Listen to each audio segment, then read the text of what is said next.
হাদিসের মধ্যে আছে ফুলসিরাত 30,000 বছরের রাস্তা, যেটা সকলকেই পার হইতে হবে।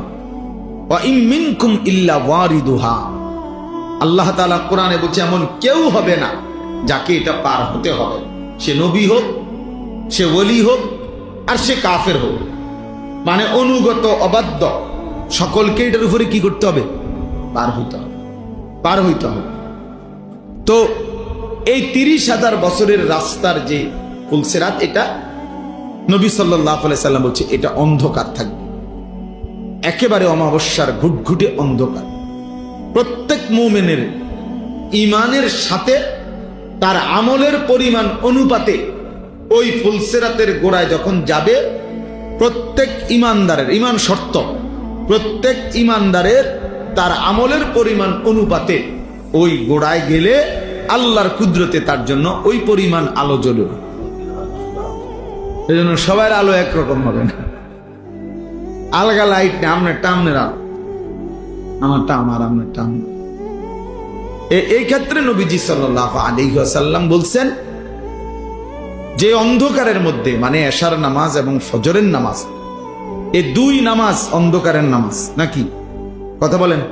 এশার নামাজ তো পুরা অন্ধকার, আর ফজরের নামাজ আবসা অন্ধকার। এই দুই অন্ধকারের মধ্যে যে মসজিদে যায় বেশি বেশি, আল্লাহ নবী সাল্লাল্লাহু আলাইহি সাল্লাম বলেন ফুলসিরাতে তার জন্য পূর্ণ আলো জ্বলে উঠবে। 30,000 বছরের রাস্তা পূর্ণ আলো নিয়ে সে পার হইতে পারে। এজন্য এশার নামাজ এবং ফজরের নামাজ খুব গুরুত্বপূর্ণ। এশার নামাজ এবং ফজরের নামাজ যারা আদায় করে না, রাসূলুল্লাহ সাল্লাল্লাহু আলাইহি ওয়াসাল্লাম তাদেরকে বলছেন মুনাফিক। একেবারে স্পষ্ট বুখারীর হাদিস।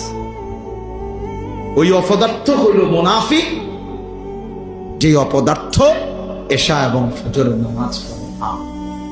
এই দৃষ্টিতে আপনাদের আমাদের অসংখ্য সন্তান, অসংখ্য মুসলমান যারা প্রতিনিয়ত ফজরের নামাজ পড়ে না, এদেরকে বলে রাখেন যে প্রত্যেকেই যেন ভোটার আইডি কার্ড, জন্ম নিবন্ধন সনদ এবং পাসপোর্ট যেখানে ধর্মের পাশে ইসলাম লিখছে এটা যেন চেঞ্জ করে, বরং এটা যেন শুধরাইয়া লিখে নেয় এফিডেভিট করে যে আসলে আমি মুসলমান না, আমি মুনাফিক।